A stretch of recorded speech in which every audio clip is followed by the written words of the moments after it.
وَلَقَدْ يَسَّرْنَا الْقُرْآنَ لِلذِّكْرِ فَهَلْ مِن مُّدَّكِرٍ الحمد لله رب العالمين والصلاة والسلام على أشرف الأنبياء والمرسلين أما بعد فأعوذ بالله من الشيطان الرجيم من همزه ونفخه ونفثه بسم الله الرحمن الرحيم رب اشرح لي صدري ويسر لي أمري واحلل عقدة من لساني يفقه قولي اللهم انفعنا بما علمتنا وعلمنا ما ينفعنا وزدنا علما فبشر عبادي الذين يستمعون القول فيتبعون أحسنه أولئك الذين هداهم الله وأولئك هم أولو الألباب. وقالوا أإذا ضللنا في الأرض أإنا لفي خلق جديد بل هم بلقاء ربهم كافرون قل يتوفاكم ملك الموت الذي وكل بكم ثم إلى ربكم ترجعون ولو ترى إذ المجرمون ناكسوا رؤوسهم عند ربهم ربنا أبصرنا وسمعنا فارجعنا نعمل صالحا إنا موقنون وقالوا أإذا ضللنا في الأرض أإنا لفي خلق جديد. پچھلی آیات میں اللہ رب العالمین نے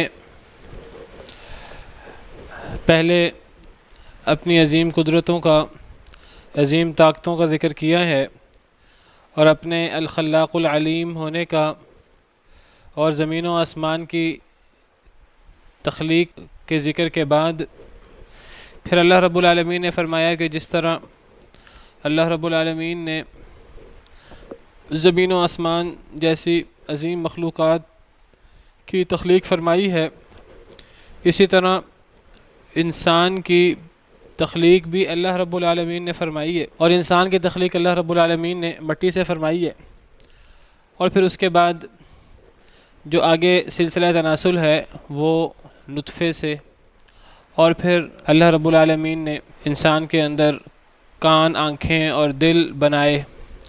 اللہ نے اپنی نعمتوں کا، اپنی عظمتوں کا ذکر کیا ہے، اور پھر اس کے بعد یہ آیت نمبر 10 جو آج ہم جس کو پڑھنے لگے ہیں، اس کے اندر اللہ رب العالمین فرماتے ہیں کہ اللہ رب العالمین کی تو اتنی قدرتیں اور اتنی نعمتیں ہیں انسان پر، لیکن آگے سے انسان کا رویہ کیا ہے؟ آگے سے انسان اللہ کی ان قدرتوں اور ان نعمتوں کا جواب کیا دیتا ہے؟ ہونا کیا چاہیے تھا کہ انسان اللہ رب العالمین کی ان نعمتوں کے جواب میں اللہ کا شکر گزار ہوتا، اللہ کے سامنے عاجز ہوتا، اور اللہ کی ہر بات کو دل و جان سے، ہر حکم کو دل و جان سے مانتا۔ لیکن انسان کیا کرتا ہے؟ وہ اللہ کی ان قدرتوں اور نعمتوں کے بعد وہ اللہ رب العالمین سے ہی جھگڑے شروع کر دیتا ہے، اللہ رب العالمین پر ہی اعتراضات شروع کر دیتا ہے۔ وَقَالُوا أَإِذَا ضَلَلْنَا فِي الْأَرْضِ، اور انہوں نے کہا، یعنی کفار مکہ نے، اللہ رب العالمین نے اتنے انعامات کیے، کفار کا آگے سے کیا رویہ ہے؟ انہوں نے کہا أَإِذَا ضَلَلْنَا، کیا جب ہم مل جائیں گے فی الارض، زمین میں۔ وعلیکم السلام ورحمۃ اللہ وبرکاتہ۔ ضللنا ضل سے ہے، ضل کا مطلب گمراہ ہونا ہوتا ہے۔ جب ہم زمین میں گمراہ ہو جائیں گے، یعنی یہاں مراد ہے جب ہم زمین میں مل جائیں گے، یعنی جب ہم مر جائیں گے اور مرنے کے بعد ہمیں دفنا دیا جائے گا قبر کے اندر، اور دفنانے کے بعد جب ہم مٹی میں مل جائیں گے اور ہمارا جسم بھی مٹی ہو جائے گا، ہماری ہڈیاں بھی بوسیدہ ہو کر مٹی میں مل جائیں گی، جب ہم زمین کے اندر خلط ملط ہو جائیں گے، اِنَّا، کیا بے شک ہم، لفی خلق جدید، البتہ ایک نئی تخلیق میں ہوں گے۔ سوال ہے، استفہام، اور استفہام کو استفہام انکاری کہتے ہیں، کہ یہ بدبخت اللہ رب العالمین کی قدرت پر اعتراض کرتے ہوئے کہتے ہیں کہ جب نبی صلی اللہ علیہ وسلم انہیں فرماتے کہ مرنے کے بعد دوبارہ زندگی ہوگی، اللہ کے پاس حساب کتاب ہوگا، اچھے اعمال کا اللہ تعالیٰ اچھا بدلہ دیں گے، جو برے اعمال کر رہے ہیں، اللہ کی بات نہیں مان رہے، ان کو سزا ملے گی، اللہ نے جنت جہنم تیار کر رکھے ہیں اپنے رحمت اور اپنے غضب کے اظہار کے لیے، تو یہ بدبخت آگے سے کہتے ہیں کہ یہ بعث کیسے ہوگا، مرنے کے بعد زندگی کیسے ہوگی؟ کیا جب ہم مٹی میں مل جائیں گے، جب ہم مر کر مٹی میں دفن ہو جائیں گے، مٹی میں مل جائیں گے، تو کیا ہمیں دوبارہ پیدا کیا جائے گا؟ یہ کون ہمیں دوبارہ پیدا کرے گا؟ کس طرح ایک انسان مٹی میں ملنے کے بعد دوبارہ زندہ ہو سکتا ہے؟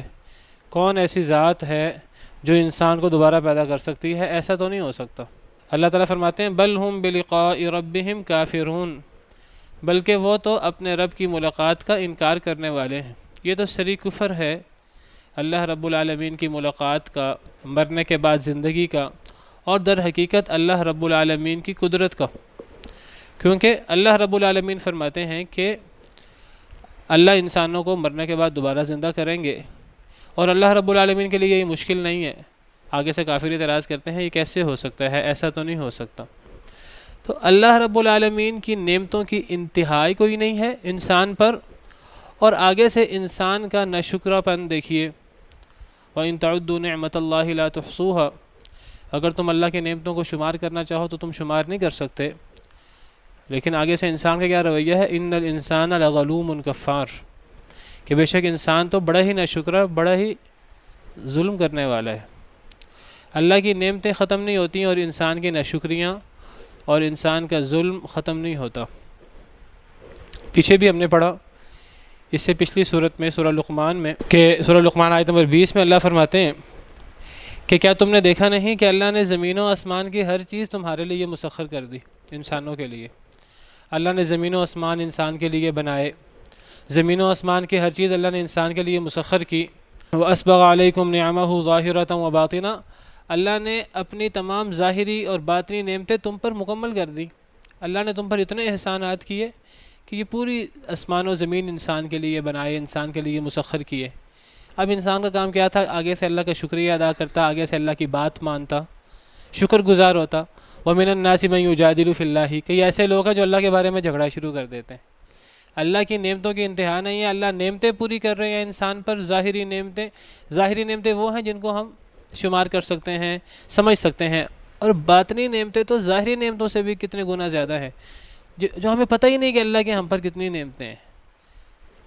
ہمیں پتہ ہی نہیں ہمارے جسم کے اندر کیا کیا نظام چل رہے ہیں اور کتنا باریک سسٹم ہے، اور اللہ نے ہم پر کتنے انعامات کیے ہیں، اور اسی طرح اس کائنات کے اندر اللہ کی ایسی ہزاروں لاکھوں کون سی نعمتیں ہیں جن کا ہمیں پتہ ہی نہیں ہے۔ زمین و آسمان کے ہر چیز ہمارے لیے مسخر کرنے کے علاوہ اللہ کے ہم پر کتنے احسانات ہیں۔ اللہ کے احسانات ہم پر ختم نہیں ہوتے، اور آگے سے ہمارا رویہ اللہ کے بارے میں جھگڑے، اور جھگڑا بھی بغیر علم کے، بغیر ہدایت کے، بغیر کسی دلیل کے۔ یہاں بھی یہی بات ہے، آیت اس صورت کے شروع سے اللہ رب العالمین کی قدرتوں، اللہ رب العالمین کے انعامات کا ذکر ہو رہا ہے، اللہ کی قدرتوں کا ذکر ہو رہا ہے، اور آگے سے انسان کا رویہ بیان کیا کہ انسان بجائے اس کے کہ اللہ کے ان قدرتوں اور ان انعامات کا شکریہ ادا کر کے اللہ کی ہر بات کو مانے، اللہ کے سامنے تابع فرما ہو، انسان آگے سے اللہ کی ذات پر ہی اعتراض شروع کر دیتا ہے کہ ہمیں جب مٹی میں ہم مل جائیں گے ہمیں کون اٹھا سکتا ہے۔ اللہ فرماتے ہیں بلکہ وہ اپنے رب کی ملاقات کے ہی منکر ہیں، اپنے رب کی ملاقات کا انکار کرنے والے ہیں۔ اللہ رب العالمین نے اس بات کے کئی جواب دیے ہیں قرآن کریم میں۔ ایک جواب تو یہ دیا کہ جس اللہ رب العالمین نے تمہیں پہلی دفعہ پیدا کیا وہ تمہیں دوبارہ کیوں نہیں پیدا کر سکتا۔ پہلی دفعہ پیدا کرنا مشکل ہوتا ہے، ہم دنیا کے اندر دیکھتے ہیں کسی چیز کو پہلی دفعہ بنانا مشکل ہوتا ہے، دوبارہ اس کو بنانا آسان ہوتا ہے۔ اللہ رب العالمین کے لیے تو کوئی چیز مشکل بھی نہیں ہے، تو دوبارہ پیدا کرنا اللہ کے لیے کوئی مشکل نہیں ہے۔ پھر اللہ فرماتے ہیں کہ جو اللہ رب العالمین اتنی بڑی بڑی مخلوقات بنا سکتا ہے، زمین و آسمان جیسی مخلوق، وہ انسان کو دوبارہ کیوں نہیں پیدا کر سکتا۔ لخلق السماوات والارض اکبر من خلق الناس، زمین و آسمان کی تخلیق لوگوں کی تخلیق سے بہت بڑی چیز ہے، لیکن اکثر لوگوں کو پتہ ہی نہیں ہے۔ ولکن اکثر الناس لا يعلمون، اکثر لوگ اسی مسئلے میں لگے ہوئے ہیں کہ اللہ ہمیں دوبارہ کیسے پیدا کر سکتے ہیں، حالانکہ اللہ نے تو زمین و آسمان پیدا کیے ہیں۔ جو اللہ زمین و آسمان بنا سکتا ہے وہ انسان کو دوبارہ نہیں بنا سکتا۔ پھر اللہ نے پچھلی ہی صورت میں ہم نے پڑھا کہ یہ ہزاروں لاکھوں کروڑوں اربوں خربوں انسان ہیں، ان تمام انسانوں کو پہلی دفعہ پیدا کرنا ہو یا دوسری دفعہ پیدا کرنا ہو، ان کی پہلی دفعہ تخلیق ہو یا بعث بعد الموت ہو، یہ اللہ کے لیے ایسے کہ جیسے کہ ایک انسان کو پہلی دفعہ پیدا کرنا یا ایک انسان کو مرنے کے بعد دوبارہ اٹھانا، اللہ کے لیے یہ چیزیں مشکل نہیں ہیں۔ اللہ نے اس کے دلائل، اس کے جواب قرآن کریم میں کئی جگہ دیے ہیں۔ یہاں اللہ تعالیٰ ایک اور انداز سے بات کر رہے ہیں۔ اللہ نے اپنی نعمتوں کا ذکر کیا، آگے سے کافروں کی ناشکری اور کافروں کے اللہ کی قدرت کا انکار کا ذکر کیا ہے۔ کافر اللہ کی قدرت کا انکار کرتے ہوئے کہتے ہیں کہ جب ہم زمین میں مل جائیں گے کیا ہم دوبارہ پیدا ہوں گے؟ سوال کے اندر انکار ہے۔ اللہ فرماتے ہیں بلکہ وہ اپنے رب کی ملاقات کا انکار کرتے ہیں۔ اگلی آیت میں اللہ اس کا جواب دیتے ہیں، قل فرما دیجئے اے اللہ کے نبی صلی اللہ علیہ وسلم، یتوفاکم ملک الموت، تمہیں فوت کر دے گا ملک الموت، موت کا فرشتہ، الذی وکل بکم، وہ جو مقرر کر دیا گیا ہے تم پر، تمہیں وہ موت کا فرشتہ فوت کرتا ہے جس کا کام ہی یہ ہے کہ وہ لوگوں کی روحیں قبض کرے، وہ روحیں قبض کرے، وہ اسی پر مقرر ہے، اس کا کام ہی روحیں قبض کرنا ہے، تو وہ موت کا فرشتہ تمہیں فوت کرے گا، ثم الی ربکم ترجعون، پھر تم اپنے رب کی طرف لوٹائے جاؤ گے، تم مانو یا نہ مانو۔ ملک الموت تمہیں فوت کرتا ہے، اور جب وہ تمہیں فوت کرتا ہے، جب تم مٹی میں تمہیں دفنا دیا جاتا ہے، تم مٹی میں مل جاتے ہو، اس کے باوجود تم دوبارہ پیدا ہوگے، اللہ تمہیں دوبارہ پیدا کریں گے، یوم البعث، یوم الحشر کے دن تم اپنے رب کی طرف لوٹائے جاؤ گے جہاں تمہارا حساب کتاب ہوگا، اچھے برے اعمال کا تمہیں حساب دینا ہوگا، تم اس کو مانو یا نہ مانو۔ یہاں اللہ رب العالمین نے فرمایا کہ تمہیں ملک الموت فوت کرتا ہے۔ ملک الموت کا کیا نام ہے انسان کو فوت کرنے والے فرشتے کا؟ بعض علماء کے نزدیک اس کا نام ملک الموت ہی ہے، یہی اس کا نام ہے جو اللہ نے یہاں بیان کیا، اس کا نام ملک الموت ہے۔ اگر اس کا کوئی اور نام ہوتا تو اللہ تعالیٰ یہاں اس کا نام ذکر کرتے، جس طرح اللہ رب العالمین نے قرآن کریم میں کئی فرشتوں کا نام ذکر کیا ہے۔ مثال کے طور پر قرآن کریم میں حضرت جبریل علیہ السلام کا ذکر ہے، حضرت میکائیل علیہ السلام کا ذکر ہے، حضرت اسرافیل، حضرت رضوان، حضرت مالک۔ رضوان کا ذکر قرآن میں نہیں ہے، شاید حدیث میں ہے۔ رضوان جنت کا جو ذمہ دار ہے، جنت کا دروغہ، اور جو جہنم کا دروغہ ہے اس کا ذکر قرآن میں ہے۔ وَنَادَوْا يَا مَالِكُ لِيَقْضِيَ عَلَيْنَا رَبُّكَ، ان کا نام مالک ہے جو جہنم پر مقرر ہے۔ تو اللہ نے قرآن کریم میں کئی فرشتوں کا نام لیا ہے، تو یہاں اللہ تعالیٰ نے ملک الموت کہا ہے ان کو، تو اکثر علماء کے نزدیک یہی ان کا نام ہے، ملک الموت، موت کا فرشتہ۔ اگر ان کا کوئی اور نام ہوتا اللہ یا ان کا نام ذکر کرتے، جس طرح اللہ تعالیٰ نے جبریل کو جبریل کہا، اس کو ملک الوحی نہیں کہا، حالانکہ وہ وحی والے فرشتے ہیں، وحی لانے والے۔ اسرافیل کو اللہ نے اسرافیل قرار دیا، احادیث مبارکہ میں ان کا ذکر ہے، حالانکہ وہ جو ہیں وہ سور پر مقرر ہیں اور انہوں نے جو ہے سور پھونکنا ہے اللہ کے حکم سے، تو ان کو ملک السور یا ملک النفخہ وغیرہ نہیں قرار دیا، ان کا نام اللہ نے وہاں بولا ہے۔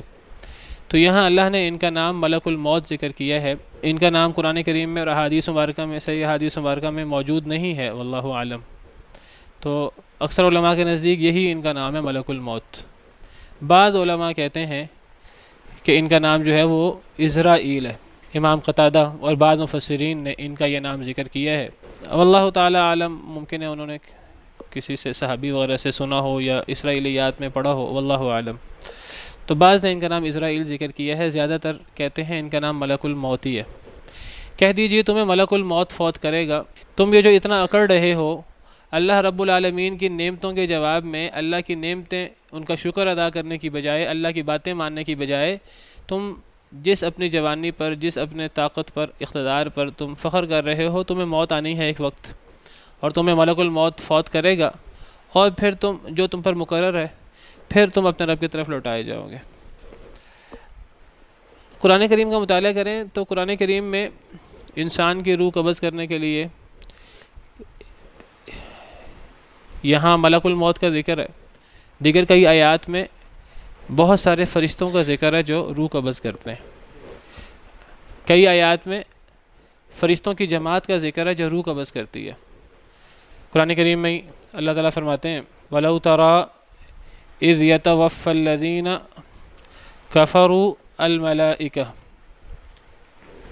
سورہ انفال آیت نمبر 50 ہے کہ اللہ کے نبی صلی اللہ علیہ وسلم کو خطاب ہے، کاش کہ آپ دیکھیں جب فوت کریں گے کافروں کو فرشتے، یضربون وجوہہم وادبارہم، وہ ماریں گے ان کے چہروں پر، ان کی پیٹھوں پر۔ اس آیت کریمہ سے کیا پتہ لگتا ہے کہ فوت کون کرتے ہیں؟ فرشتے، فرشتوں کی جماعت۔ الملائکہ جمع ہے جس کا واحد ملک ہوتا ہے، اس کا واحد ملک ہوتا ہے۔ جب کافر فوت ہوتے ہیں تو انہیں فوت کون کرتے ہیں؟ فرشتوں کی جماعت۔ اس آیت سے پتہ لگا۔ اسی طرح اور بھی آیتیں ہیں۔ ایک آیت کریمہ میں اللہ فرماتے ہیں، سورہ نحل آیت نمبر 32، نیک لوگوں کا ذکر ہے، الذین تتوفاہم الملائکۃ طیبین، وہ لوگ جنہیں فرشتے فوت کرتے ہیں اس حال میں کہ وہ پاک ہوتے ہیں، پاک جانیں ہوتی ہیں ان کے پاکیزہ اعمال ہوتے ہیں۔ تو جب انہیں فرشتے فوت کرتے ہیں تو فرشتے ان کی موت کے وقت یقولون سلام علیکم، فرشتے انہیں سلام پیش کرتے ہیں۔ ان کی موت بڑی پاکیزہ موت ہوتی ہے اور فرشتے انہیں سلام پیش کر کے جنت کی بشارت دیتے ہیں موت کے وقت ہی، کہتے ہیں سلام علیکم ادخلوا الجنۃ بما کنتم تعملون، تم پر سلامتی ہو، تم جنت میں داخل ہو جاؤ بسبب اس کے جو تم عمل کر رہے ہو۔ تو یہاں بھی اللہ تعالیٰ نے فرشتوں کا ذکر فرمایا ہے، اور اس سے پچھلی آیات میں یہاں تو نیک لوگوں کا ذکر ہے، پچھلی آیات میں اللہ تعالیٰ ظالموں کا ذکر کر رہے ہیں۔ آیت نمبر 28 سورہ نحل، اللہ فرماتے ہیں الذین تتوفاہم الملائکۃ ظالمی انفسہم، وہ لوگ جنہیں فرشتے فوت کرتے ہیں اس حال میں کہ وہ اپنے آپ پہ ظلم کرنے والے ہوتے ہیں، یعنی وہ لوگ ظالم ہوتے ہیں۔ جب ان ظالموں کو فرشتے فوت کرتے ہیں فَأَلْقَوُا السَّلَامَ، تو یہ ظالم لوگ سلامتی ڈالتے ہیں فرشتوں پر، فرشتوں سے سلامتی مانگتے ہیں، ہمیں بخش دو، ہمیں کچھ نہ کو۔ فرشتے انہیں مار پیٹ کر رہے ہوتے ہیں، جس طرح دوسری آیت میں پڑھا، ان کے منہ پر، ان کے پیٹھوں پر مار رہے ہوتے ہیں۔ یہ لوگ ان کے سامنے ہاتھ جوڑ رہے ہوتے ہیں، سلامتی ڈال رہے ہوتے ہیں، ہمیں چھوڑ دو، تو سلامتی ڈالتے ہیں، ما کنا نعمل من سوء، ہم نے تو کوئی غلط کام نہیں کیا، ہم تو اچھے کام دنیا میں کرتے تھے، جھوٹ بولیں گے۔ بلا ان اللہ علیم بما کنتم تعملون، فرشتے جواب دیں گے انہیں مار پیٹ کرتے ہوئے، تم کہتے ہو برے کام نہیں کرتے تھے، بلکہ اللہ جانتا تھا جو تم عمل کرتے تھے۔ تو ان آیات میں اور دیگر آیات میں روح قبض کرنے والے جب فرشتوں کا ذکر ہے تو یہاں فرشتوں کی جماعت کا ذکر ہے۔ سورۃ النازعات میں بھی والنازعات غرقا والناشطات نشطا، یہ بھی زیادہ فرشتوں کی بات ہے۔ قسم ہے ان فرشتوں کی جو کھینچتے ہیں روح کو غرق ہو کر، النازعات یہ جمع ہے، والناشطات نشطا، قسم ہے ان فرشتوں کی جو گرہ کھولتے ہیں، گرہ کھولنا۔ تو یہ دونوں آیتیں جو ہیں یہ روح قبض کرنے والے فرشتوں کے بارے میں بات ہو رہی ہے۔ پہلی آیت میں کافروں کی موت کا ذکر ہے، کافروں کی جب موت ہوتی ہے ان کی روح کو کھینچا جاتا ہے، ان کی روح آتی نہیں ہے تو ان کی روح کو زبردستی کھینچا جاتا ہے اور انہیں بہت تکلیف ہوتی ہے۔ اور مومنوں کی جب روح قبض کی جاتی ہے تو وہ اس طرح جیسا گرہ کھولی جاتی ہے، وہ آسانی سے جو ہے وہ، کیونکہ روح نے جانا ہوتا ہے اللہ کی رحمت میں، تو وہ روح جلدی جلدی نکلتی ہے۔ تو لیکن کافروں کی روح جو ہے پھنس جاتی ہے، پھر ان کو مار مار کے ان کی روح کو نکالا جاتا ہے۔ اسی طرح ایک آیت میں ہے وَلَوْ تَرَىٰ إِذِ الظَّالِمُونَ فِي غَمَرَاتِ الْمَوْتِ، کاش کہ آپ دیکھیں جب ظالم لوگ موت کی مدہوشیوں میں ہوتے ہیں، وَالْمَلَائِكَةُ بَاسِطُو أَيْدِيهِمْ، اور فرشتے اپنے ہاتھ پھیلائے ہوئے ہوتے ہیں، أَخْرِجُوا أَنفُسَكُمْ، اپنی جانوں کو نکالو، الْيَوْمَ تُجْزَوْنَ عَذَابَ الْهُونِ، آج تمہیں رسوائی کا عذاب دیا جائے گا۔ تو یہاں بھی فرشتوں کا ذکر ہے، فرشتے مار پیٹ کر رہے ہوتے ہیں کافروں کو ان کی موت کے وقت، انہیں عذاب کی وعید سنا رہے ہوتے ہیں اور انہیں کہتے ہیں کہ اپنی روح نکالو، تمہاری روح کیوں نہیں نکل رہی آج، کیوں جسم میں پھنس رہی ہے۔ تو بعض آیات میں ملک الموت کا ذکر ہے کہ وہ روح قبض کرتا ہے، اور بعض آیات میں زیادہ فرشتوں کا ذکر ہے، اور بعض یہودی عیسائی اعتراض بھی کرتے ہیں قرآن کریم پر، دیکھو جی قرآن کریم میں ٹکراؤ ہے، قرآن کریم میں تضاد ہے، اب ایک فرشتہ فوت کرتا ہے کہ زیادہ فرشتے فوت کرتے ہیں۔ تو در حقیقت اس کا جواب یہ ہے کہ کوئی ٹکراؤ نہیں ہے۔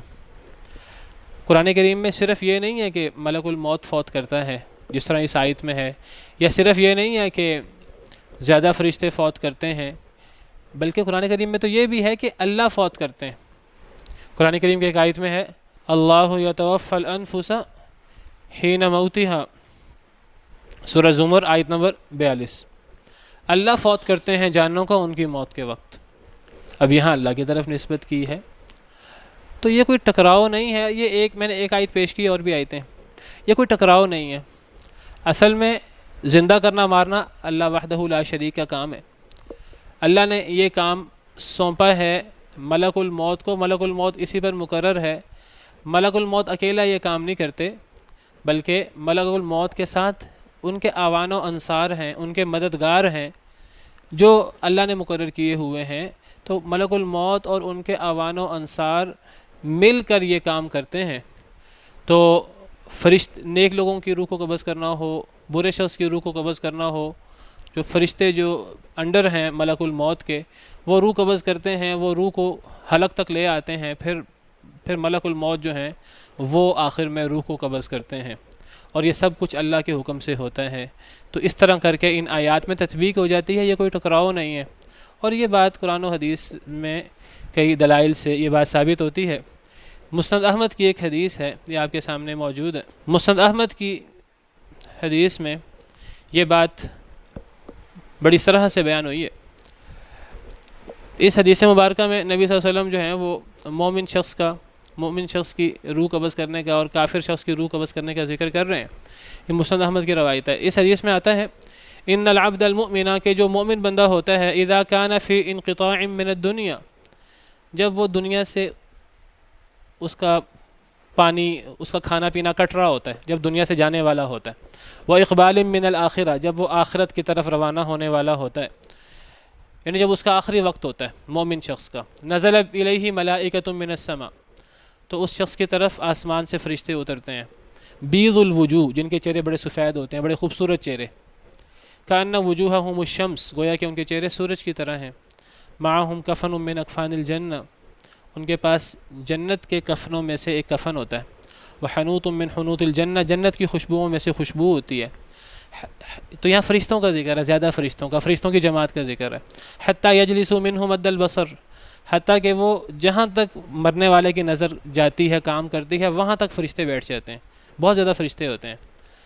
وہ بنیادی کام، ابتدائی کام وہ کرتے ہیں روح قبض کرنے کا. ثم یجیء ملک الموت علیہ السلام، پھر ملک الموت آتے ہیں جو ان سب کے سردار ہوتے ہیں. حتی یجلس عند رأسہ، وہ سر کے پاس بیٹھ جاتے ہیں. فیقول، پھر وہ فرماتے ہیں ایتھا النفس الطیبہ، اے پاکیزہ جان، اخرجی الی مغفرۃ من اللہ ورضوان، بشارت دیتے ہیں، خوشخبری سناتے ہیں کہ اے پاکیزہ روح، تو نکل اللہ کی مغفرت کی طرف، اللہ کی رضامندی کی طرف. قال، نبی صلی اللہ علیہ وسلم نے فرمایا فتخرج، پھر وہ روح ایسے نکلتی ہے، نیک شخص کی روح، اللہ ہمیں ایسے لوگوں میں شامل کریں. وہ ایسے نکلتی ہے تسیل کما تسیل القطرۃ من فی السقا، جیسے کہ قطرہ نکلتا ہے مشکیزے کے منہ سے. اس طرح کر کے وہ روح نکلتی ہے، وہ جس کو تعبیر کیا قرآن کریم میں والناشطات نشطا. تو یہ حدیث لمبی ہے، تو اس حدیث مبارکہ سے سارا مسئلہ حل ہو جاتا ہے کہ یہ کوئی ٹکراؤ نہیں ہے. ملک الموت کی معاونت میں فرشتے یہ کام کرتے ہیں جو ملک الموت کے انڈر ہیں. تو اس طرح کر کے یہ اللہ کے حکم سے یہ کام ہوتا ہے. تو تینوں قسم کی آیتیں قرآن کریم میں موجود ہیں اور یہ کوئی ٹکراؤ نہیں ہے. بڑی سیدھی سی، بڑی واضح سی بات ہے. بالکل لغو اعتراض ہے جو اعتراض کرتے ہیں جی ٹکراؤ ہے، کہیں ایک فرشتے کا ذکر ہے، کہیں زیادہ فرشتوں کا ذکر ہے. اصل میں فرشتوں کی جماعت فوت کرتی ہے ملک الموت کی نگرانی میں. جب روح پہنچ جاتی ہے حلق کے پاس تو ملک الموت اس کو نکال لیتے ہیں. تو یہ سر اللہ کے حکم سے ہوتا ہے، کوئی ٹکراؤ نہیں ہے. کہہ دیجیے فوت کرتا ہے تمہیں ملک الموت، جو مقرر کیا گیا تم پر، جو مقرر کیا گیا تم پر سے مراد ہے اس کا کام ہی یہ ہے، روح قبض کرنا. ملک الموت سب کی روح قبض کرتے ہیں اور قیامت کے دن پھر اللہ تعالیٰ ان ملک الموت کو ذبح کر دیں گے ایک بچھڑے کی صورت میں. پھر موت کا تصور ختم ہو جائے گا. پھر جو جنتی ہیں ہمیشہ جنت میں، اور جہنمی ہیں وہ والعیاذ باللہ ہمیشہ جہنم میں. اس کو کہتے ہیں کہ اذا قضی الامر، جب تمام امور کا فیصلہ کر دیا جائے گا، جب موت کو بھی ختم کر دیا جائے گا، جب موت بھی ذبح ہو جائے گی. تو دیکھیے حضرت عائشہ رضی اللہ عنہ فرماتی تھیں کہ میرا خیال تھا کہ مومن کو موت کی تکلیف کم ہوتی ہے اور کافر کو موت کی تکلیف زیادہ ہوتی ہے. لیکن احادیث مبارکہ میں بھی یہ انداز ملتا ہے، لیکن ان کا مطلب یہ نہیں کہ مومن کو تکلیف ہوتی ہی نہیں ہے، کافر کو تکلیف ہوتی ہے. شہید کے بارے میں اس قسم کی چیزیں ملتی ہیں، اس کو تکلیف نہیں ہوتی. لیکن مومن کے لیے خوشخبریاں اور اتنی اس کو خوشخبری اور سلامتی ملتی ہیں، اس کو جنت کی خوشخبریاں وغیرہ، کہ مومن کی تکلیف آسان ہو جاتی ہے. لیکن اس کا مطلب یہ نہیں مومن کو تکلیف ہی نہیں ہوتی. شہید کے بارے میں ہے اس کو تکلیف بہت کم ہوتی ہے، لیکن ویسے مومن کو تکلیف ہوتی ہے، اس کی موت کی زیادہ تکلیف بھی ہو سکتی ہے. لیکن وہ خوشخبریوں کی وجہ سے اور فرشتوں کے سلام گوارا کرنے کی وجہ سے اور جنت سامنے کر دی جاتی ہے تو وہ تکلیف آسان ہو جاتی ہے، اگرچہ تکلیف ہوتی ہے مومن کو بھی۔ حضرت عائشہ فرماتی ہیں میرا خیال تھا مومن کو تکلیف نہیں ہوتی، لیکن جب نبی صلی اللہ علیہ وسلم کی تکلیف دیکھی اور آپ کی بے قراری دیکھی تو اس سے اندازہ ہوا کہ مومن کو بھی جو ہے وہ تکلیف ہو سکتی ہے۔ حدیث مبارکہ میں بھی ہے کہ اللہ تعالیٰ جو ہے وہ کسی چیز پر متردد نہیں ہوتے، صرف اللہ تعالیٰ کو تب تردد ہوتا ہے جب اللہ نے اپنے مومن شخص کو موت دینی ہوتی ہے۔ اب اللہ کا ایک اصول ہے، قانون ہے کہ موت کے وقت تکلیف ہونی ہے، تو اللہ کو تردد ہوتا ہے کہ میں نے اپنے نیک بندے کو موت دینی ہے، اس کو تکلیف ہوگی، تو اللہ پھر کیا کرتے ہیں کہ پھر اللہ تعالیٰ اس کے وہی جنت، فرشتے جنت کی خوشخبری لے کر آ جاتے ہیں، جنت سامنے کر دی جاتی ہے آنکھوں کے سامنے، تکلیف ہوتی ہے لیکن وہ تکلیف آسان ہو جاتی ہے۔ اور جو بدبخت کافر ہوتے ہیں ان کی ویسے بھی تکلیف ہے موت کے وقت، اور پھر اس کے ساتھ فرشتوں کی مار پیٹ بھی اور برا بلا کہنا بھی اور ساتھ عذاب کی وعیدیں بھی اور ڈانٹ ڈپٹ، یہ سب کچھ ہوتا ہے، ان کی تکلیف سوا ہو جاتی ہے۔ تو یہ مطلب ہے کہ مومن کی روح مشتاق ہوتی ہے اللہ سے ملاقات کی، اور کافر کی روح اس کو پتہ ہوتا ہے مجھے عذاب ہونا ہے، پتہ لگ جاتا ہے اس کو، وہ پھر پھنس جاتی ہے جسم کے اندر۔ تو مومن کے لیے یہ چیز آسان کر دی جاتی ہے، اگرچہ موت کی بنیادی تکلیف ہے، ہر شخص کو ہے، چاہے وہ نیک ہو چاہے برا ہو۔ واللہ عالم۔ ہاں جی، وہ مسکراہٹ ہمارا ہونے کی وجہ جو ہے بالکل یہ ہو سکتی ہے کہ وہ مرتے وقت ان کے سامنے کوئی جنت وغیرہ یا خوشخبری وغیرہ، فرشتوں کا سلام، جس طرح بھی ہم نے قرآن کی آیت میں پڑھا الذین تتوفاہم الملائکۃ طیبین یقولون سلام علیکم، جو نیک لوگ ہوتے ہیں جب فرشتے فوت کرتے ہیں سلام کرتے ہیں فرشتے آ کر، جنت کے وقت جب جنت میں جائیں گے تب بھی سلام ہوگا، موت کے وقت بھی سلام ہوتا ہے۔ سورہ فصلت میں ہے کہ ان الذین قالوا ربنا اللہ ثم استقاموا تتنزل علیہم الملائکۃ الا تخافوا ولا تحزنوا وابشروا بالجنۃ التي کنتم توعدون، کہ جن لوگوں نے کہا ہمارا رب اللہ ہے، پھر ڈٹ گئے اس بات پر، تو ان پر فرشتے اترتے ہیں، یعنی موت کے وقت، اور فرشتے انہیں خوشخبریاں دیتے ہیں اللہ تخافوا ولا تحزنوا، کہ نہ خوف کھاؤ نہ غم کرو، وابشروا بالجنہ، جنت کی خوشخبری لو، فرشتے ان کو جنت کی خوشخبری دیتے ہیں مرتے وقت، التی کنتم توعدون، جس کا تمہیں وعدہ دیا جاتا تھا دنیا میں، نحن اولیاؤکم فی الحیات الدنیا وفی الآخرہ، ہم دنیا میں بھی تمہارے دوست تھے، تمہاری مدد کرتے تھے اللہ کے حکم سے، اور آخرت میں بھی تمہارے دوست ہوں گے، فرشتے انہیں خوشخبریاں دیتے ہیں۔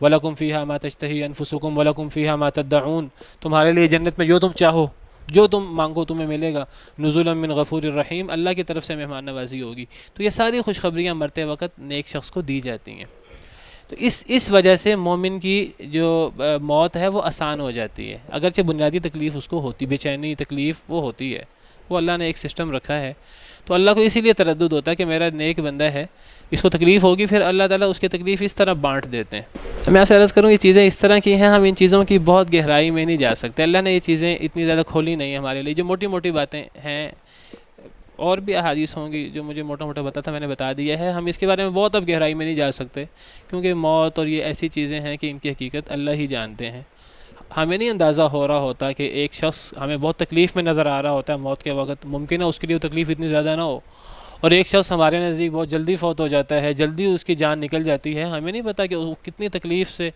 اس کی جان نکلی ہے، ہم اس چیز کو نہیں سمجھ رہے ہوتے، اور جب اصل میں روح نکلنا شروع ہوتی ہے تب ایک انسان کے اپنے حواس تو پھر جو ہیں وہ گویا کہ وہ تب آخرت کے ساتھ اس کا تعلق ہو جاتا ہے، اور وہ انسان کی نظریں جو ہیں وہ الٹی ہو جاتی ہیں، اور انسان کا دنیا سے تعلق ختم ہو جاتا ہے، اب ہمیں اندازہ نہیں ہو رہا ہوتا، ابھی اس کی روح نکل رہی ہوتی ہے، اس کی آنکھیں جہاں ہوتی ہیں وہیں رہ جاتی ہیں، اور ہمیں اس کی آنکھیں جو ہیں وہ خالی خالی نظر آتی ہیں، ابھی اس کی روح نکل رہی ہوتی ہے، ہمیں نہیں پتا ہوتا وہ کس عذاب میں ہے یا اس کے ساتھ کیا ہو رہا ہے۔ تو یہ چیزیں اس طرح ہیں جو چیزیں در حقیقت برزخ سے متعلق ہیں اور اللہ کے علم سے متعلق ہیں، ہم اس کی بہت زیادہ تفصیل بیان نہیں کر سکتے اپنی طرف سے، موٹی موٹی باتیں ہم کر سکتے ہیں جو بعض نصوص کی روشنی میں نے آپ کو بتائی ہے، واللہ تعالی عالم۔ تو بہرحال اللہ فرماتے ہیں جو لوگ بعث بعد الموت کا انکار کر رہے ہیں، وہ جتنا بھی انکار کرتے رہیں ملک الموت فوت کرے گا، جو اللہ نے اسی کام کے لیے مقرر کیا ہے، اور پھر تم نے ہمارے پاس لوٹ کر آنا ہے، تم مانو یا نہ مانو۔ وَلَوْ تَرَى إِذِ الْمُجْرِمُونَ نَاكِسُو رُؤُوسِهِمْ عِنْدَ رَبِّهِمْ،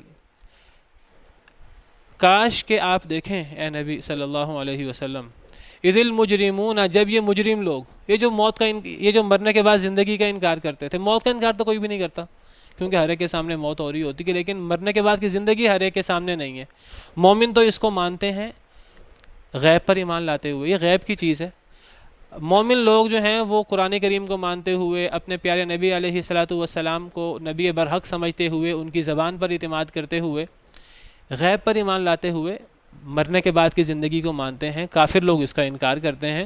اللہ فرماتے ہیں یہ جو انکار کرنے والے ہیں، اے نبی کاش کہ آپ دیکھیں جب جس چیز کا یہ انکار کر رہے ہیں مرنے کے بعد کی زندگی کا، جب یہ اس وقت موجود ہوں گے، جب یہ مرنے کے بعد اللہ کے سامنے کھڑے ہوں گے، اس وقت کیا کیفیت ہوگی۔ اللہ نے وہ منظر کشی کی ہے۔ کاش کہ آپ دیکھیں جب مجرم لوگ ناکسو رؤوسہم جھکائے ہوئے ہوں گے اپنے سروں کو، عند ربہم اپنے رب کے پاس۔ میدان محشر کی بات ہو رہی ہے۔ یہ جو میدان محشر کو مانتے ہی نہیں ہیں، جب یہ وہاں پہنچیں گے، اچانک یہ قبر کا عذاب اور پھر اس کے بعد حشر میں جب یہ ہوں گے، سر جھکائے ہوں گے انہوں نے شرمندگی کے مارے، پوری زندگی اس کا انکار کرتے رہے۔ ان کا تو اس کے اندر نہ کوئی مرضی ہے، تو اللہ کے فیصلے ہیں۔ اللہ نے تو مرنے کے بعد کی زندگی دینی ہی دینی ہے، کوئی مانے یا نہ مانے، چاہے یا نہ چاہے۔ کافر تو چاہے گا، مرتے وقت ہی اسے اندازہ ہو جائے گا دنیا کی حقیقت کیا تھی، اور قبر اور حشر اور قیامت اور جہنم کیا ہے، اسے مرتے وقت سارا اندازہ ہو جائے گا۔ اب وہ چاہے گا کاش کہ میں مٹی ہی رہوں، کاش کہ میں مرا ہی رہوں، میں زندہ نہ ہوں، لیکن اللہ کا تو فیصلہ یہ ہے کہ ہر شخص نے مرنے کے بعد زندہ ہونا ہے۔ جو مرنے کے بعد کی زندگی کو مانتے ہیں انہوں نے بھی زندہ ہونا ہے، جو مرنے کے بعد کی زندگی کا انکار کرتے ہیں انہوں نے بھی زندہ ہونا ہے۔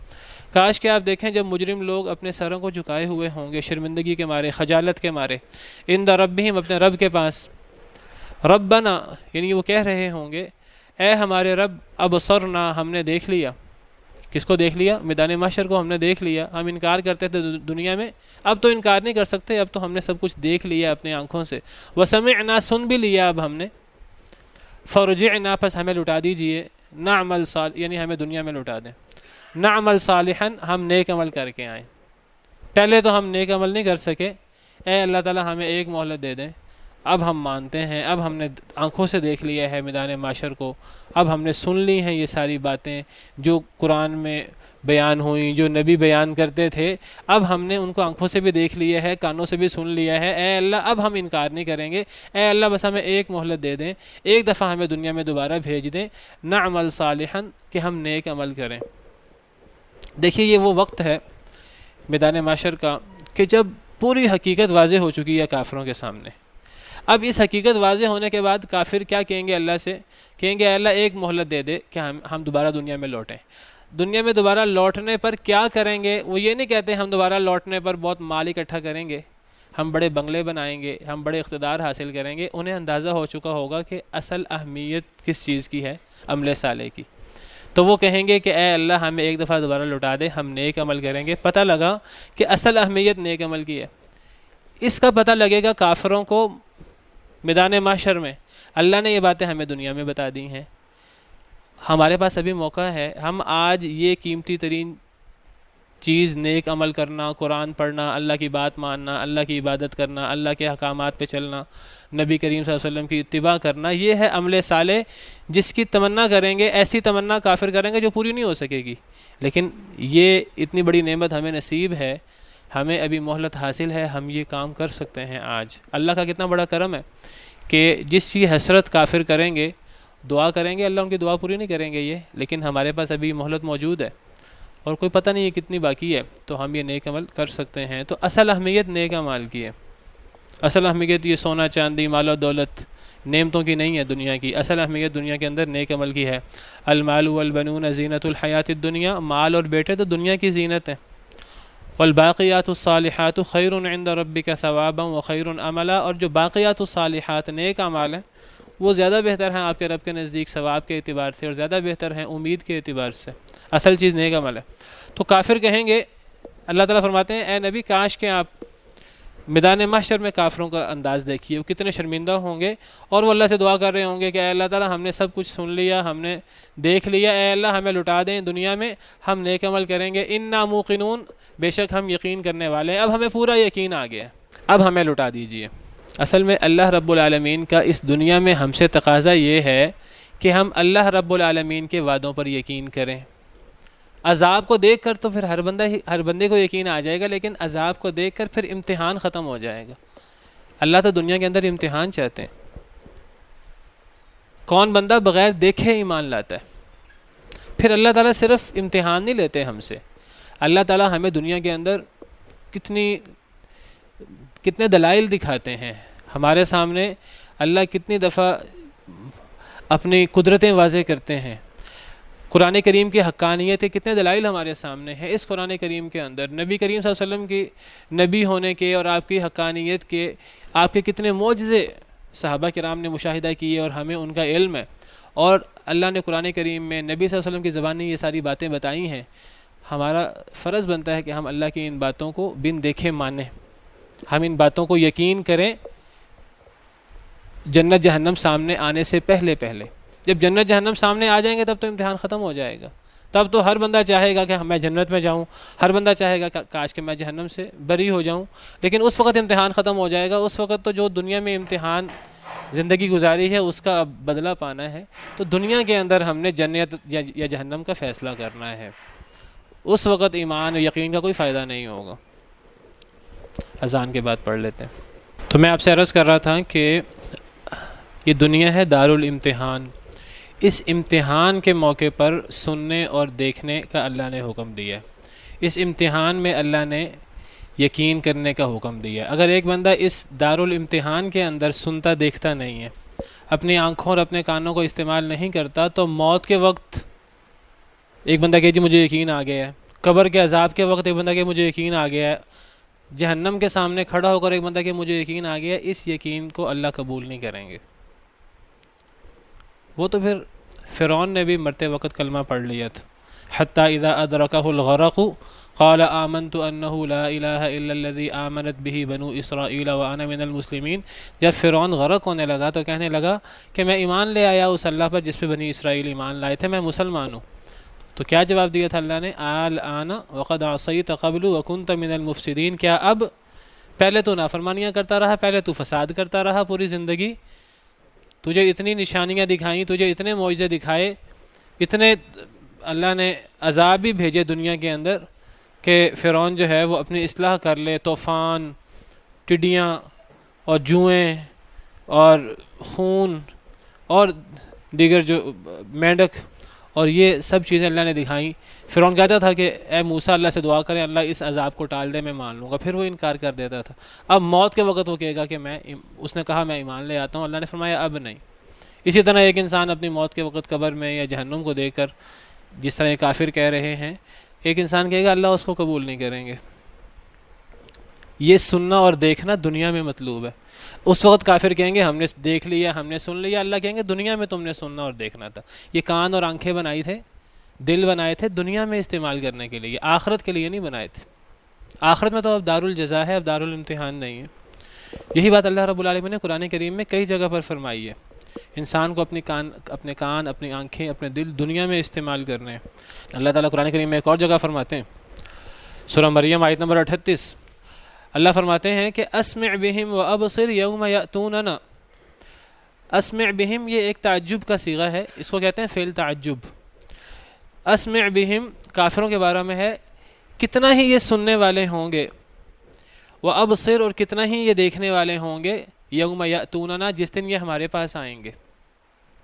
کافروں کی بات ہو رہی ہے، سورہ مریم آیت نمبر 38 ہے کہ کافر لوگ قیامت کے دن ان کی آنکھیں بڑی کھلی ہوں گی، کان ان کے بڑے متوجہ ہوں گے، وہ اللہ کی اور ہر بات جو ہے وہ فرشتوں کی بڑے غور سے سن رہے ہوں گے۔ اس وقت کتنا ہی سننے والے، کتنا ہی دیکھنے والے ہوں گے، لیکن اللہ کہیں گے اس وقت سننے اور دیکھنے کا کیا فائدہ، لیکن الظالمون اليوم، لیکن ظالم لوگ آج دنیا میں فی ضلال مبین، واضح گمراہی میں، دنیا میں کان کھلے رکھتے، آنکھیں کھلی رکھتے، کان محتاط رکھتے، دنیا میں کانوں سے اللہ کی قرآن کی باتیں سنتے، نبی کی باتیں سنتے، نبی کی باتیں مانتے، آنکھوں سے اللہ کی نشانیاں دیکھتے، دل سے غور کرتے، دنیا میں تو یہ گمراہی میں پڑے رہے، اب آج قیامت کے دن اب ان کی آنکھیں بڑی کھلی ہیں، اب ان کے کان بڑے محتاط ہیں، ایک ایک چیز، ایک ایک آہٹ یہ سن رہے ہیں، لیکن کیا فائدہ۔ پھر جہنم کے اندر اللہ فرماتے ہیں کہ جہنم کے اندر کافر لوگ جو ہیں وہ دہائیاں دیں گے، سورہ ملک آیت نمبر 10، اللہ جہنم کے اندر کافروں کا ذکر کر رہے ہیں کہ کافر کہیں گے وَقَالُوا لَوْ كُنَّا نَسْمَعُ أَوْ نَعْقِلُ مَا كُنَّا فِي أَصْحَابِ السَّعِيرِ، کہ جہنم کے اندر کافر کہیں گے کاش کہ ہم دنیا میں سنتے، کاش کہ ہم دنیا میں عقل کرتے، ما کننا فی اصحاب السعیر، تو ہم جہنم والوں میں سے نہ ہوتے۔ فاعترفوا بذنبہم، اللہ فرماتے ہیں انہوں نے اپنے گناہوں کا اعتراف کر لیا، لیکن یہ اعتراف انہوں نے جہنم میں کیا، آخرت میں کیا، دنیا کے اندر نہیں کیا۔ فسحقا لاصحاب السعیر، اب دوری ہو ان جہنم والوں کے لیے، اب کوئی فائدہ نہیں ہے ان کو اس اعتراف کا۔ یہ اعتراف آخرت میں، موت کے وقت، قبر میں، میدان محشر میں، جہنم میں یہ اعتراف مطلوب نہیں ہے، وہ تو دارالجزا ہے، یہ اعتراف دنیا میں مطلوب ہے۔ تو وہ تمنا کریں گے اے اللہ کاش کہ ہمیں ایک دفعہ دنیا میں بھیج دے۔ اللہ فرماتے ہیں کہ کافر جتنا بھی اللہ سے دعا کریں، اللہ نے ان کو دنیا میں دوبارہ نہیں بھیجنا۔ یہاں ذکر نہیں ہے، دیگر آیات میں ذکر ہے۔ دیگر آیات میں اللہ فرماتے ہیں کہ یہ کافر لوگ جو ہیں اللہ ان کو دنیا میں نہیں بھیجیں گے۔ کیوں نہیں بھیجیں گے؟ اللہ نے اس کی وجہ بھی بیان کی ہے۔ سورہ انعام میں اللہ تعالیٰ فرماتے ہیں، اللہ نے یہ موضوع قرآن کریم میں بڑا کھول کھول کر بیان کیا۔ اللہ فرماتے ہیں سورہ انعام آیت نمبر 27، وَلَوْ تَرَىٰ إِذْ وُقِفُوا عَلَى النَّارِ، اے نبی کاش کہ آپ دیکھیں جب یہ کافر لوگ، جب یہ مجرم لوگ آگ پر کھڑے ہوں گے، آگ میں جانے والے ہوں گے، فقالو، تو وہ کہیں گے، یا لیتنا، ہائے کاش، نردو، ہمیں لٹا دیا جائے، دنیا میں لٹا دیا جائے، ولا نکذب بآیات ربنا، ہم اپنے رب کی آیتوں کو اب نہیں جھٹلائیں گے، ونکون من المؤمنین، اب ہم مومن ہو جائیں گے۔ اللہ اس کا جواب کیا دیں گے؟ بل بدا لہم ما کانوا یخفون من قبل، بلکہ ظاہر ہو گیا ان کے لیے جو وہ چھپاتے تھے اس سے پہلے، ولو ردوا، اب یہ ہے اللہ کا جواب۔ اللہ فرماتے ہیں اگر ان کو لٹا بھی دیا جائے، لعادوا لما نہوا عنہ، البتہ یہ دوبارہ وہی کام کریں گے جن سے ان کو روکا گیا تھا، وانہم لکاذبون، اور یہ جھوٹے ہیں۔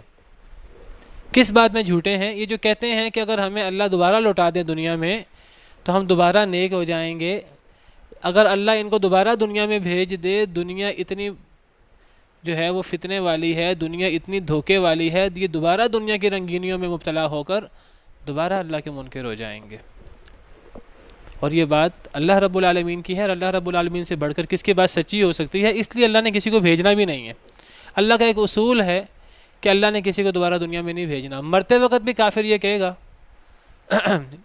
یہ سورہ مومنون میں ہے، چلیں وہ آیت پہ آپ کے سامنے رکھ دوں۔ مرتے وقت کافر جو ہے وہ کہے گا کہ حتی اذا جاء احدهم الموت، جب ان میں سے کسی ایک کو موت آتی ہے، قال رب ارجعون، سورہ مومنون آیت نمبر 99، تو وہ کہے گا اے میرے رب مجھے واپس لوٹا دو دنیا میں، لعلی اعمل صالحا، تاکہ میں نیک عمل کر لوں، فیما ترک، جو میں چھوڑ آیا ہوں۔ اللہ جواب دیں گے کلا، ہرگز نہیں، ایک دفعہ اب مرنے کے بعد دوبارہ زندگی نہیں ہے، اور اگر زندگی ہو بھی اللہ نے جواب دیا ہے تو وہ دوبارہ ایک غلط کام کریں گے۔ اس کو ہم اس انداز سے سمجھ سکتے ہیں کہ اصل میں دنیا میں اکثر لوگ ایسے ہوتے ہیں جن پر حجت مکمل ہو چکی ہوتی ہے۔ کتنے کافر لوگ ہیں ان کے سامنے اللہ کے معجزے جو اللہ نے نبیوں پر بھیجے ہوتے ہیں وہ معجزوں کے سامنے کھل چکے ہوتے ہیں، لیکن وہ نبیوں کو کیوں نہیں مان رہے ہوتے؟ وہ نبیوں کو اپنے ہٹ درمی کی وجہ سے نہیں مان رہے ہوتے۔ ان کے سامنے حقیقت کھل چکی ہوتی ہے کہ یہ نبی اللہ کے سچے نبی ہیں۔ فرعون کے سامنے جب حضرت موسیٰ علیہ السلام نے عصا پھینکا اور وہ عصا سانپ بن گیا، شروع میں ممکن ہے فرعون کو غلطی لگی ہو، لیکن جب فرعون نے جادوگروں کو اکٹھا کیا، اتنے جادوگر، اور جب جادوگر ایمان لے آئے جن کو وہ حضرت موسیٰ کے مقابلے میں لایا، اب تو فرعون کے سامنے سب حقیقت کھل گئی تھی، پھر اس نے کیوں نہیں مانا؟ تب اس کے سامنے دنیا کا دھوکہ اس کے سامنے آ گیا تھا، دنیا کا اقتدار اس کے سامنے آ گیا تھا۔ اگر میں آج مان لوں تو میرے لیے تو میرا اقتدار ختم ہو جائے گا، مجھے دنیا کے اندر آزمائشیں برداشت کرنی پڑے گی۔ اکثر لوگ ان کے سامنے حق واضح ہو چکا ہوتا ہے لیکن وہ دنیاوی مفادات نہیں چھوڑنا چاہتے۔ اس کی بہت واضح مثال آج کے مسلمان لے لیجئے۔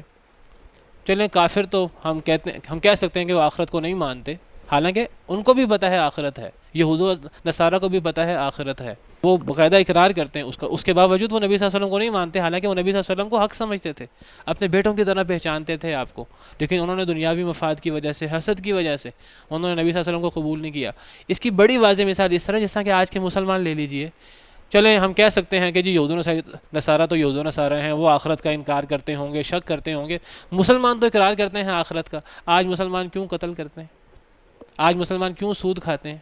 آج مسلمان کیوں اللہ کی نافرمانیاں کرتے ہیں؟ حالانکہ ان سب کو پتہ ہے ہم نے میدان معاشر میں اللہ کے حضور پیش ہونا ہے، جہاں ہمارا چھوٹے سے چھوٹا عمل بھی، ہمارا گناہ وہ بھی اللہ کے حضور ہمیں معلوم ہوگا، اور ہماری چھوٹی سے چھوٹی نیکی بھی ہمارے سامنے قیامت کے دن کر دی جائے گی، اور قیامت کے دن اللہ بڑے غصے میں ہوں گے۔ سب لوگوں کو پتہ ہے مسلمانوں کو، اس کے باوجود مسلمان آج اپنے دین سے کتنا دور ہیں۔ سب مسلمانوں کو پتہ ہے کہ اسلام کتاب و سنت کا نام ہے، دین صرف اور صرف اللہ کا فرمان اور نبی صلی اللہ علیہ وسلم کا فرمان ہوتا ہے، لیکن آج لوگ قرآن و سنت کو چھوڑ کر اپنے تعصبات کے پیچھے لگ کر، دنیاوی مفادات کے پیچھے لگ کر انہوں نے دین کیا کا کیا بنا دیا ہے۔ دیکھیے میں آپ سے ایک بات عرض کروں کہ جو بندہ یہ مانتا ہے نا کہ اس زمین و آسمان کا خالق اللہ ہے اور انسانوں کو پہلی دفعہ اللہ نے پیدا کیا ہے، وہ اس کا انکار کر ہی نہیں سکتا کہ انسانوں کو اللہ دوبارہ پیدا کر سکتے ہیں۔ وہ اس کا انکار کیوں کرتا ہے؟ وہ صرف اپنے برے اعمال کو جواز دینے کے لیے۔ وہ اپنے برے اعمال کی اصلاح کیوں نہیں کرتا؟ اس کو پتہ ہے میں اپنے برے اعمال کی اصلاح کروں گا تو مجھے دنیا کے اندر آزمائشیں برداشت کرنی پڑیں گی، مجھے دنیا کی نعمتوں کو چھوڑنا پڑے گا۔ ورنہ جو بندہ اللہ کو سمجھتا ہے، دیکھیں کافر کہتے تھے کہ زمین و آسمان اللہ نے پیدا کیے ہیں، کافر مانتے تھے کہ ہمیں پہلی دفعہ اللہ نے پیدا کیا ہے۔ جو ان سب باتوں کو مانتا ہے اس کے لیے کیا مشکل ہے کہ وہ مانے کہ اللہ تعالیٰ جو ہے بعث بعد الموت اللہ کر سکتے ہیں۔ جو اللہ ہمیں پہلے پیدا کر سکتا ہے وہ دوبارہ کیوں نہیں پیدا کر سکتا؟ وہ اس بات کو کیوں نہیں مانتے تھے؟ وہ اصل میں اس لیے نہیں مانتے تھے، وہ ان کو پتہ تھا کہ نبی صلی اللہ علیہ وسلم جو کچھ کہہ رہے ہیں سچ کہہ رہے ہیں، قرآن جو کچھ کہہ رہا ہے سچ کہہ رہا ہے، اس لیے چھپ چھپ کر قرآن کو سنتے بھی تھے۔ نبی صلی اللہ علیہ وسلم کو حق بھی جانتے تھے، ان کا نبی صلی اللہ علیہ وسلم سے کوئی جھگڑا نہیں تھا، ان کا قرآن سے اختلاف تھا، قرآن کے جو اعتقادات ہیں ان سے ان کا اختلاف تھا، کیونکہ قرآن کریم ان کے آباء و اجداد سے جو انہوں نے دین سن رکھا تھا اس پر ضرب لگاتا تھا، ان کو اس سے چڑ ہوتی تھی۔ اور اس سے چڑ کیوں ہوتی تھی؟ حالانکہ ان کے پاس اپنے اعتقادات کی کوئی دلیل نہیں تھی، بس انہیں یہ پتا تھا کہ جب ہم نے اس بات کو مان لیا تو ہمیں اپنے آباء و اجداد کے دین کو چھوڑنا پڑے گا، اپنے قبیلے والوں کے سامنے ہماری ہیٹھی ہوگی۔ اس طرح کی کچھ دھوکے دنیا کے مفادات، یہ دنیا دھوکے کا گھر ہے۔ وما الحیات الدنیا الا متاع الغرور فلا تغرنکم الحیات الدنیا ولا یغرنکم باللہ الغرور۔ یہ دنیا کے دھوکے اور شیطان کے دھوکے ہیں جو ہمیں ان چیزوں میں مبتلا کر دیتے ہیں۔ تو انسان جو ہے وہ غفلت میں پڑتا رہتا ہے، ایک وقت آتا ہے کہ واقعی اس کے سامنے جو ہے نا وہ آخرت اور یہ چیزیں بھول جاتی ہیں، اس کو دنیا کی رنگینی اس کے سامنے اتنی آ جاتی ہے کہ وہ اپنے آپ کو تسلیاں دیتا ہے کہ اللہ غفور الرحیم ہے، پتہ نہیں آخرت ہوگی کہ نہیں ہوگی، اگر ہوگی بھی تو اللہ معاف کر دیں گے، اس طرح کر کے تسلی دیتے ہیں اپنے آپ کو۔ آج کے مسلمان بھی تسلی دیتے ہیں، کافر لوگ بھی کئی دفعہ ان کے ذہنوں میں یہ بات آتی ہے کہ ہم اصلاح کر لیں۔ دیکھیے ہرقل جو ہے اس کا واقعہ بڑا معروف ہے اور بڑا واضح ہے۔ اس نے سوال کر کے ابو سفیان سے کہ جو نبی تمہارے پاس آیا ہے کیا دعویٰ کرتا ہے، وہ آپ نے مشہور حدیث سنی ہوگی۔